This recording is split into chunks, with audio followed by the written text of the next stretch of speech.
समझ नहीं पा रहे। भगवान की साक्षात वाणी गीता जी है। ऐसी महिमा में कर्मयोग का, ज्ञान योग का, भक्ति योग का वर्णन है। हम उसका उपदेश करते हैं, उपदेश सुनते हैं, पर आचरण में नहीं लाते। भगवत प्राप्ति के लिए कोई नवीन कर्म अनुष्ठान की जरूरत नहीं है। आप जो हो, जहां हो, आपका जो कर्तव्य है उसको भगवत सेवा मानकर नाम जप करते हुए जनहितार्थ, बस मंगल हो जाएगा। भगवान तुम्हारा हर समय मंगल विधान रचे हुए हैं। उनके हर विधान में बड़ा प्रेम उनका छुपा हुआ है, अहेतुकी कृपा छुपी हुई है। उनकी दया सब पर है, सब पर मोरी बराबर दाया, भगवान कहते। तो अनुभव में क्यों नहीं आती? तो दया का उल्टा करो, याद। तुम अभी संसार के भोगों की याद में हो, प्रभु से विमुख हो, और वो कृपालु तुम पर कृपा कर रहा है, तुम्हें अनुभव में नहीं आ रहा। अब तुम स्मृति में आओ, भगवान की याद करो, उनके नाम की, उनके रूप की, उनकी लीला की, उनकी धाम की स्मृति जागृत करो।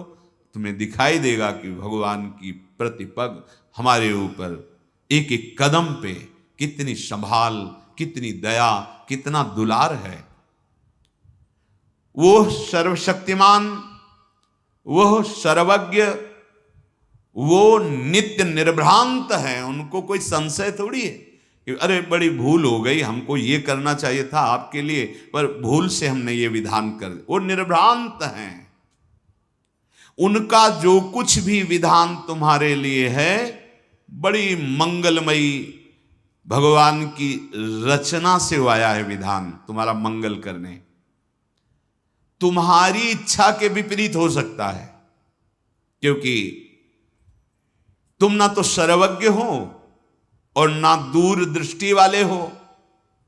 तुम माया दृष्टि से, शरीर भाव से ऐसी इच्छा करते हो कि ये हो जाए तो हमारा मंगल हो जाएगा, पर भगवान सर्वज्ञ हैं, दूर दृष्टि, परिणाम दृष्टि को जानते हैं। आप भगवान को अपना माना है और आप उनसे मांग की है, वो देख रहे हैं कि ये मांग इसको हमसे विमुख कर देगी, वो नहीं देंगे, वो विपरीत परिस्थिति पैदा कर देंगे। जब आपका कपड़ा गंदा हो जाता है तो आप उसे साफ करते हैं ना। ऐसा तो नहीं कि पानी में डाला निकाल दिया हो गया, नहीं, उसको रगड़ते हैं जहां दाग लगता है, उसमें पदार्थ डालते हैं जिससे दाग छूटे। तो अंतःकरण जब ताप से युक्त होता है तो पाप नष्ट होते हैं। जब आप भजन करोगे गंदे आचरणों को छोड़ के, तो पहले ताप प्रकट होगा जो अंदर के पापों को अनर्थ निवृत्ति करता है। उस समय सत्संग की आवश्यकता है। धैर्यवान रहो और नाम जब बढ़ाते रहो, बिल्कुल दुख सुख की परवाह ना करो, जीत जाओगे। पर वो अज्ञानी जीव समझता है कि 4 दिन हम ऐसा कर ले तो वैसे वो 4 दिन भी व्यर्थ नहीं जाएंगे, तुम्हारे जीवन का बहुत बड़ा मंगल विधान करेंगे, पर वर्तमान में तुम्हें अनुभव में नहीं आएगा। जैसे बहुत दिनों का भूखा 4 कवल खवाकर छोड़ दो, यद्यपि उसके प्राण पोषण का काम करेंगे, पर उसकी भूख नहीं मिटेगी। कल्याण के स्वरूप भगवान जानते हैं कि तुम्हारे लिए विधान क्या है। सच्ची मानिए, वो जो भी कर रहे हैं बहुत कृपा करके, कम हमारे जो दंड मिलना चाहिए बहुत कम करके भुगता के हमें निर्मल कर रहे हैं। हम आरोप ना करें, एक भी कोई ऐसी चेष्टा नहीं जिसका तुम्हें फल ना मिले, एक भी चेष्टा। और तुमने कितनी कुछ चेष्टाएं की है, और तुम्हें वृंदावन आने को मिला, तुम्हें सत्संग सुनने को मिला, तुम्हें राधा नाम जपने की प्रेरणा मिली। ये तुम्हारे कर्म का फल नहीं है, श्री जी की कृपा है। श्री राधिका कृपा बिनु सबके मनन अगम्य, ये सत्य है। एक बार तुमने राधा सुना, बोला भी नहीं, ये सुनना ही तुम्हारे लिए महामंगल की नींव पड़ गई। जब परिणाम आएगा तब देख लेना। अभी आप वर्तमान में आनंदित हो जाएं, इसके लिए निरंतर राधा राधा राधा, और पूर्व जो रच चुका है हमारे लिए शरीर के साथ सुख दुख विधान, उसको सह जाओ। बहुत कम में आएगा और सहने की सामर्थ्य भी मिलेगी और आगे परमानंद है। अभी आप पापाचरण कर रहे हैं, बड़ा सुख अनुकूलता चल रही, भूलो मत भूलो मत, तुम्हारे पुण्य नष्ट किए जा रहे हैं तुम्हें महान दुख प्रदान करने के लिए।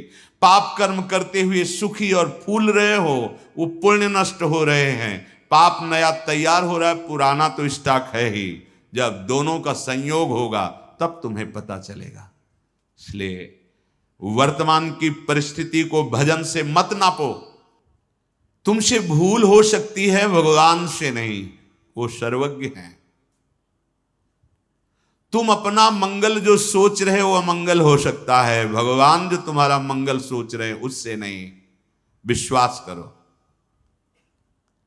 भगवान कभी, पूज्य राधा बाबा के शब्दों में, कि भगवान की ताकत ही नहीं कि वो अमंगल कर सके। जैसे सूर्य की ताकत ही नहीं कि अंधेरा कर सके।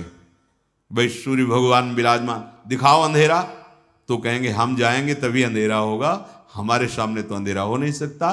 तो भगवत विमुख का अमंगल हो सकता है, भगवत सन्मुख हो तो भगवान की भी ताकत नहीं कि अमंगल कर दें। नहीं बोले भगवान मार सकते हैं, तो जिनको भगवान ने ऐसी लीला की उनको वो पद मिला जो मुनिजनों को मिलता है।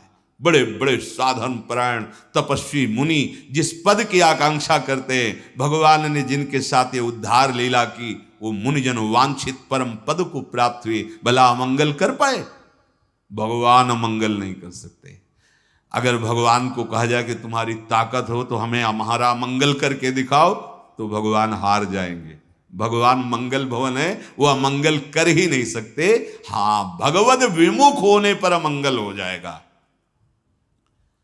तो तुम उपासक हो, भगवान की असीम शक्ति है, उस असीम शक्ति में सब कुछ सहज में करने की सामर्थ्य है, पर वो तुम्हारी इच्छा के अनुसार नहीं कर रहे। इसका मतलब भगवान की मंगलमयी इच्छा हमारे ऊपर लागू हो गई। अब हमें भगवत प्राप्ति में कोई संशय नहीं। अर्थात उपासक को एक तो इच्छा ही नहीं करनी चाहिए, अगर इच्छा है तो भगवान के सामने रखकर छोड़ देना चाहिए। आप जो आपको भावे सो करो। आप स्वतंत्र हो, आपको लगे कि इस इच्छा पूर्ति से मंगल होगा तो आप कर दो, और आपको लगे कि नहीं होगा तो आप कभी मत करना, ये छूट दे दो। नहीं, ये छूट इसलिए कि तुम्हारी श्रद्धा और विश्वास डगमगाएगा नहीं। भगवान की सर्वज्ञता, सर्वशक्ति, सौहार्दता, मंगलमयता पर तुम विश्वास करो। अपनी स्वतंत्र इच्छाओं से कभी तुम मंगल स्वरूप को प्राप्त नहीं हो सकते। प्रभु की अहेतुकी कृपा, प्रीति, सौहार्द, सर्वज्ञता आदि पर विश्वास करके तुम जब अपनी इच्छा को प्रभु के चरणों में समर्पित कर देते हो और वो इच्छा जब पूर्ति नहीं होती और आप विचलित होते हो, तो भगवान कृपा करके सत्संग दिलवा देते हैं। पक्का मानना, सत्संग मिला, भगवान ने हमको चयन कर लिया अपने पास बुलाने के लिए। पूरी सृष्टि में हम पर कृपा हो गई, इतने अनंत जीवों में से मुझे निकाल लिया। कितना प्यार करते हैं प्रभु। मुझे सतमार्ग मिल गया, संत संग मिला, मनो सब कुछ प्राप्त हो गया। पर फिर सावधान, संत संग कैसे? संतों का संग जो हमें भगवत कृपा से मिलता है, वो सत्संग जो सत्संग मात्र से भगवत प्राप्ति। बड़े भाग पाइब सत्संगा बिनहि प्रयास होई भवभंगा, मई अनन्य भावेन भक्तिम कुर्वन्ति ये दृढ़ाम। मई अनन्य अर्थात एकाग्रेण निष्कामेन कर्मणा मनसा अंतःकरणेन दृढ़ाम भक्तिम कुर्वन्तु। शरीर से, मन से, वाणी से एकमात्र अपने आराध्य देव का आश्रय, एक भरोसो, एक बल, एक आस विश्वास, सब हमारे भगवान के स्वरूप है। पर हम जिनकी उपासना, जिस नाम की, जिस रूप की, उसमें अनन्य भाव। मई अनन्य भावेन, एक अनन्य भक्ति का स्वरूप है। ये अगर नहीं होगा तो आगे वाला अनन्य भाव नहीं आएगा। पहला स्वरूप है सो अनन्य गति जाके असमति न टरे हनुमंत, मैं सेवक सचराचर रूप स्वामी भगवंत। ये बहुत जरूरी है। साहब मेरे प्रभु, सच्ची सच्ची मेरे प्रभु ही है। छुपा छुपी का खेल खेल रहे हैं, बाहर ही नहीं अंदर ही छुपे हैं। ढूंढ रहे हो बाहर, छुपे अंदर हैं। अंदर अपने देखो और सबके देखो, ये पर्दा हट जाएगा। इसके बाद की जो अनन्यता आती है, दूरे सृष्टि आदि वार्ता, इस पहली अनन्यता से सृष्टि वार्ता खत्म, क्योंकि सब में मेरा प्रभु समाया है।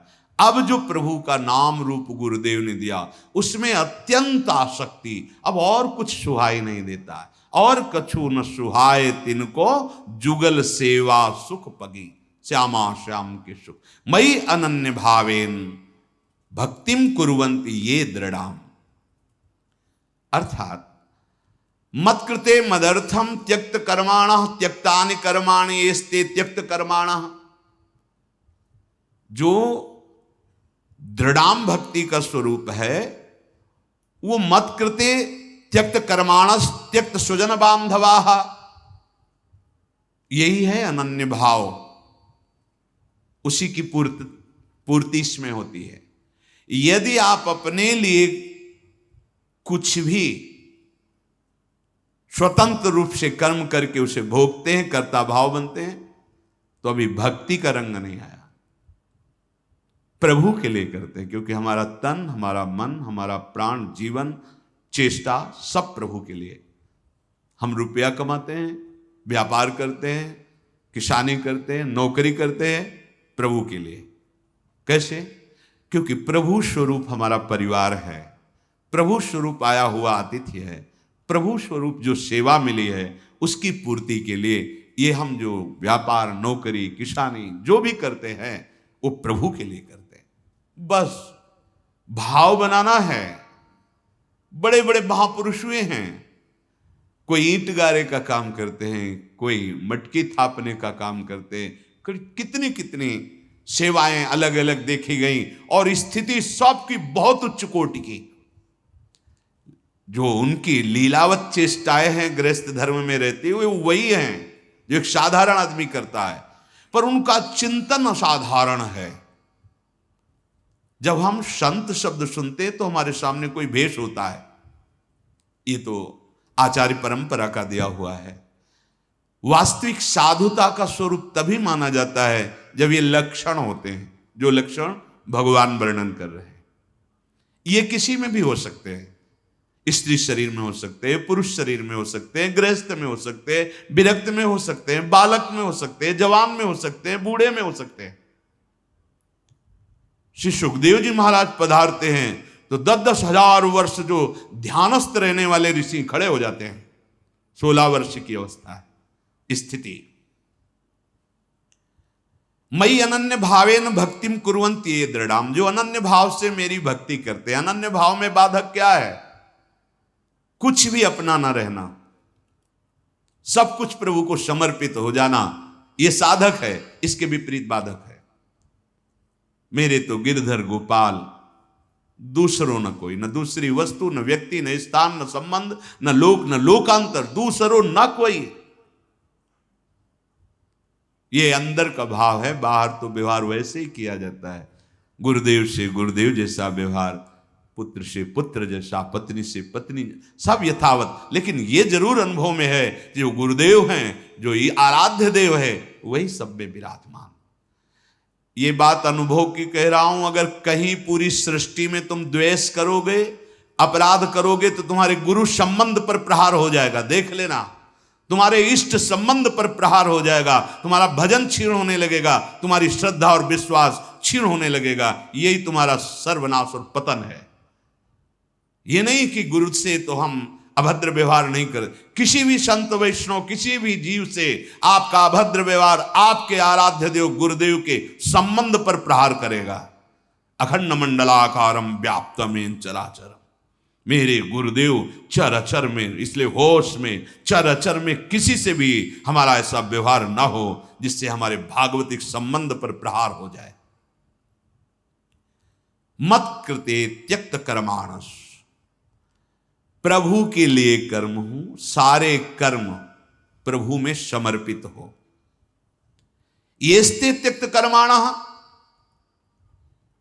जो भी हम कर रहे हैं प्रभु के लिए कर रहे हैं, वही कर्म है, उनको प्रभु के लिए समर्पित कर दिया, वो मुक्त करने वाले हो गए। और अहम से किया, कर्ता भोक्ता, वही बांधने वाले बन गए। जो मेरे भक्त जन होते हैं भगवान के, वो मेरे निमित्त सकल कर्मों को त्यक्त माने समर्पण करना। बिना कर्म के कोई रह नहीं सकता। हाथ पैर बांध के बैठ जाओ तो भी कर्म होगा, मन कर्म करेगा, श्वास तो लेंगे ही, चिंतन तो होगा ही। स्थूल को बांध के रख लेने से तुम निष्काम थोड़ी हो जाओगे। स्थूल को बांध के रख देने से तुम ऐसा तो अकर्मण्य थोड़ी बन जाओगे। जो भी आपसे शारीरिक मानसिक चेष्टाएं हो रही, प्रभु की प्रसन्नता के लिए हो, प्रभु को समर्पण करने के लिए हो, तो कर्मों का राग छूट जाना, कर्तृत्व भाव छूट जाना, यह त्यक्त कर्माणा है। कर्तृत्व भाव, कर्मों का राग, फल की आकांक्षा, इनका त्याग हो जाना, यही त्यक्त कर्माणा है। और त्यक्त स्वजन बांधवाः, जो मेरे संत जन होते हैं वो अपने स्वजन, कुटुंबी, रिश्ते, नाते सबका त्याग कर देते हैं। अब इसको अगर ना समझा जाए तो घर छोड़ के भाग जाते हैं, ऐसा नहीं कह रहे। किसी से संबंध नहीं है, सबसे संबंध है। नाते नेह राम के मनियत सुहृद सुसेव्य जालो, यह संबंधों का त्याग।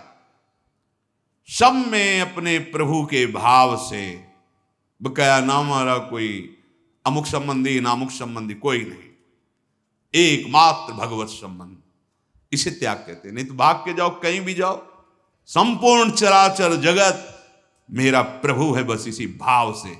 नौटंकी नाटक नहीं है ये परमार्थ। हाँ, बहुत होश में, नहीं तो माया का जल ऐसे गिराने में देर नहीं लगता है। तुम्हारी धर्म की बुद्धि नहीं है। त्याग का तात्पर्य क्या है? भगवान यहां कह रहे त्यक्त स्वजन बांधवाः, सब में भगवत भाव, सब में मेरे प्रभु हैं, बस उसी भाव से। घर में रहो, खूब आराम से रहो, कोई परेशानी नहीं, कहीं भागने की जरूरत।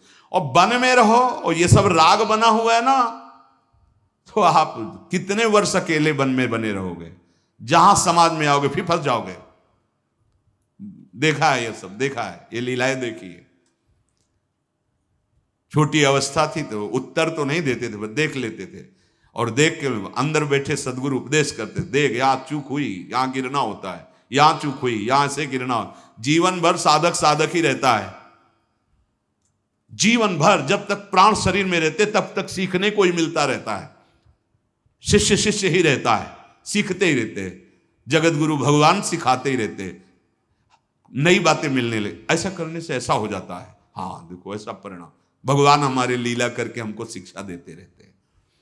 त्यक्त स्वजन बांधवाः का मतलब ये नहीं कि घर से भाग गए, परिवार से दूर हो गए तो आप त्यक्त स्वजन बांधवा हो गए। यहां राग छुपा रहता है, राग। कई ऐसे उदाहरण मिलते हैं। तो इनसे उपासक को चाहे जो वैराग्य भाव से है, वो कभी प्रगट में भी ऐसी गलतियां ना कर बैठे। राग का त्याग नहीं हुआ तो देखो, सन्यास लेने पर भी राग बना रहा ना। बहुत सूक्ष्म राग होता है, बहुत सूक्ष्म। ये भगवान की कृपा से नष्ट होता है, भगवान के भजन से नष्ट होता है। वो आप गृहस्थ में भी कर सकते हैं, राग रहित होकर, सब में भगवत भाव। तो संत वो है जो त्यक्त कर्माणा, और संत वो है जो त्यक्त स्वजन बांधवाः। या तो हमारे सब स्वजन बांधव हैं या तो कोई नहीं है। उदार चरिता नाम वसुधैव कुटुंबकम, हमारा शरीर संबंधी पर्सनल कोई नहीं आना चाहिए सामने। जैसे सब वैसे तुम अगर ये भाव रखकर आओगे कि हम आपके शरीर संबंधी हैं, तो यहां किंचन मात्र भी आपको मान नहीं मिलेगा, और हो सकता है आपके साथ कटुता आपको अनुभव, ऐसा व्यवहार हो। नहीं, संपूर्ण जगत में जैसा तुम्हारा व्यवहार है वैसा ही होना चाहिए। अगर तनिक भी बिगड़ा तो परमार्थ भ्रष्ट करने के लिए देवता लोग इनको प्रेरित करते हैं। ये केवल स्वार्थ के पथिक हैं, ये परमार्थ का बिल्कुल ज्ञान नहीं रखते। तुम्हें और अपने को भ्रष्ट करना ये जानते हैं, ऊंचे उठाना नहीं जानते। त्यक्त स्वजन बांधवा, इसे बहुत अच्छे से समझ लो। ये जो शासन किया जाता है कि आप अपने प्रियजनों से दूरी बना के रखिए, क्योंकि हमारे परम प्रिय प्रभु के परिचय में यही बाहरी रूप और बाहरी संबंध बाधक हैं। अगर गृहस्थ में हो तो भगवत भाव से उनका सेवन करो, और विरक्त में हो तो दूरी बना के रखो। भगवत भाव होते हुए भी दूरी बना के रखो। जैसे सब भजन करे, अगर कोई भजन मार्ग में चला, चलिए आप भी भजन मार्ग में चलिए। संबंध का पोषण, शारीरिक संबंध का पोषण, आप हमारे अमुख हैं इसलिए आपके लिए विशेष आसन, विशेष व्यवस्था, तो गए आप विशेष से। जहां आप विशेष चढ़ना चाहते थे वहीं गए, बहुत देखा है। इसलिए उपासक को त्यक्त स्वजन बांधवा। भगवान श्री राम जी महाराज कहते हैं, जननी जनक बंद सुत दारा, तन धन धाम सुहृद परिवारा, सबकी ममता ताग बटोरी, मम पद मन बांध बरडोरी। यदि आप उधर से उदासीन हो जाएंगे तो भगवान उधर संभाल लेंगे। प्रणत कुटुंब पाल रघुराई, जो शरणागत अनन्य भाव से भगवान में समर्पित हो जाता है, भगवान उसके परिवार की बागडोर अपने हाथ में ले लेते हैं। प्रणत कुटुंब पाल रघुराई, शरणागत के परिवार का भी पालन भगवान स्वयं ले लेते हैं अपने हाथ में। वैसे तो विश्वम्बर विश्व का पालन करते हैं। मोह से आविष्ट चित्त होकर के किसी भी तरह का जो विरक्त का व्यवहार अपने स्वजन बंधुओं से होता है, वो परमार्थ का नाश करने वाला होता है। भगवत भाव से जैसे सबसे, वैसे ही इतना भी विशेषता नहीं होनी चाहिए। वैसे ही व्यवहार, विशेषता भगवत संबंध की होती है, शरीर संबंध की नहीं। माया का जाल है, सावधान होकर। भगवान का आदेश है त्यक्त स्वजन बांधवा। हरिवंश महाप्रभु का आदेश है दूरादपास स्वजनान। ये जो स्वजन का वेश रखकर हमारी चित्त वृत्ति का अपहरण करने और हमारे धर्म जो वैराग्य मार्ग है उसको जो भ्रष्ट करने की चेष्टा की जाती है, इससे उपासक सावधान रहे। सब में हमारा ये सब भगवत स्वरूप जगत हमारा परिवार है, क्योंकि हम प्रभु के तो सब प्रभु के जन हैं। ये भाव, उदार चरिता नाम वसुधैव कुटुंबकम। हमारा परिवार इतना बड़ा नहीं है, अनंत ब्रह्मांड हमारा परिवार, क्योंकि हमारे पिता, हमारे स्वामी, हमारे मालिक भगवान हैं। वो इस विस्तार रूप से प्राप्त है। अगर कहीं भी तनिक भी राग रख करके तो फिर बंधन देखा है। मदाश्रया कथामृष्टा शृण्वन्ति कथयन्ति च, उनको केवल मेरा आश्रय होता है। मदाश्रया, गुरु मंत्र गुरु उपदेश तुम्हारी संपत्ति है। भगवद आश्रय लिया है, जहां दिखाई दे खटपट वहां से निकल पड़े झटपट, राधा राधा राधा। समझ रहे? शिष्य का मतलब क्या है? गुरु की वस्तु को समझो। फकीर का स्वभाव कैसा होता है? जहां हुई खटपट, कमंडल उठाया चल दिए झटपट, कोई मतलब नहीं। मदाश्रया, भगवद आश्रय। बैंक बैलेंस का आश्रय नहीं, बिल्डिंग का आश्रय नहीं, भोजन का आश्रय नहीं, एकमात्र गुरुदेव के मंत्र उपदेश का आश्रय। गुरु परतंत्र नहीं बनाता, गुरु स्वतंत्र बनाता है। तुम किसी वस्तु व्यक्ति के परतंत्र हो तो गुरु के विधान में नहीं हो, स्वतंत्र। कैसी स्वतंत्रता? न काम, न क्रोध, न लोभ, न मोह, न मद, न मत्सर, न अपने शरीर की परवाह, न कल्याण की परवाह, निरंतर भगवदानंद में मस्त। जिधर धक्का लगा कदम बढ़ गए। जय गुरुदेव। पूरा विश्व हमारा गुरुदेव का स्वरूप। ये लड़ाई झगड़ा, ये मकान रुपया पैसा का बंटवारा, ये मेरे, ये सब संसारिकता है। नहीं, केवल जीवन यापन के लिए, भगवत प्राप्ति के लिए श्री जी ने सुविधाएं की है। न हमारा अधिकार न आपका अधिकार। जगत की वस्तु जगत में ही रह जाएगी, अपना काम बना लो। हमारे अधिकार में श्यामा श्याम आ जाएं, हमारे अधिकार में उनका नाम आ जाए, इतना बल हृदय में हो जाए कि एकमात्र भरोसा लाडली लाल का। मदाश्रया, ये बहुत समझने की बात है। संप्रदाय का प्रचार प्रसार, गुरु की महिमा का विस्तार गुरु के दिए हुए मंत्र और उपासना से होता है, रुपए और पैसे से नहीं होता। रुपए पैसे से प्रचार जो किया जाता है वो हवा में उड़ जाता है। जो जीवनी शक्ति को झोंक दिया जाता है गुरु आज्ञा पर, तो त्रिभुवन में प्रकाशित हो जाता है। बिस्तरे सब जग विमल कीरति, साधु संगति नाटरे, बास वृंदा विपिन पावे। श्री राधिका जो, इसमें कोई डोनेशन काम नहीं करता, इसमें अपना डोनेशन दे दो, तन मन प्राण समर्पित कर दो। यही तो नहीं जान पा रहे, गुरु की कृपा को नहीं जान पा रहे। गुरु का सच्चा चेला पहलवान होता है, न काम न क्रोध न लोभ न मोह न मद न मत्सर, त्रिभुवन में सिंहवत दहाड़ता घूमता है, उसे कोई परास्त नहीं कर सकता।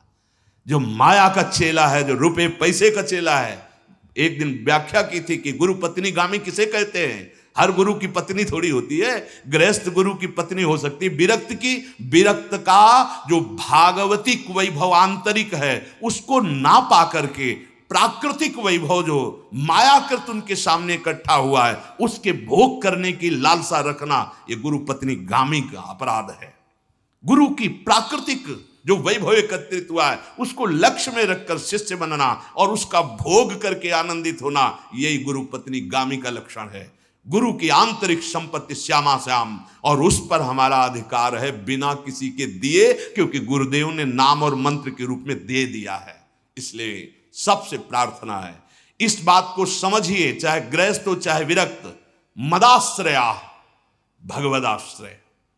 कभी भी जीवन में याद रखे, जो भी विरक्त जन है, जो अगर तुमने किसी बिल्डिंग का आश्रय जीवन में माना, रुपए पैसे का आश्रय माना, भोगों का आश्रय माना, तो तुम एक दिन निराश्रित हो जाओगे।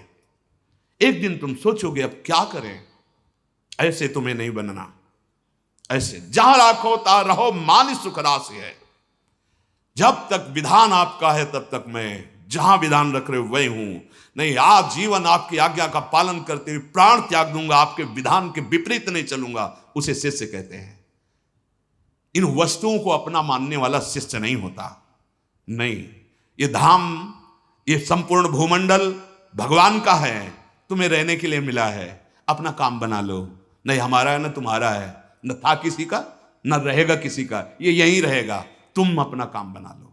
तुम्हें जो सुविधा मिली है उससे अपने प्राणों का पोषण करते हुए अपने मन और बुद्धि और चित्त को भगवान में अर्पित कर दो, काम बन गया। इसे गुरु प्रसाद मत समझ लेना, नहीं, ये केवल जीवन यापन के लिए है। गुरु प्रसाद होते हैं प्रिया प्रीतम। प्रिया प्रीतम मिल गए, उनका नाम मिल गया। और आश्रित मत होना कभी, मदाश्रय, आप मात्र प्रियालाल के आश्रित रहना।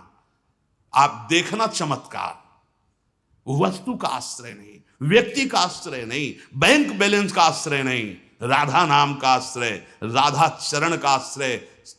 मम भक्ति युक्तो भवनम पुनाद। क्या समझते हो तुम, ये कोई वैभव है? इसे कोई वैभव कहते हैं? अरे जहां एक पत्ते की कांति के बराबर बैकुंठ नहीं, उसे वैभव कहते हैं। वृंदावन दुति पत्र की उपमा को कचुनाई, कोटि कोटि बैकुंठ हो तेईसम कहे न जाए। लता लता सब कल्प तरु पारिजात सब। अब कैसे? ये गुरु का वैभव है। धाम नाम प्यारी जू प्यारे जू, ये वैभव कोई छीन ले, इसके लिए तो हम तैयार है। भाई बोले ये वैभव कोई छीन न ले, हम छीनने के लिए तो आप छीन लो।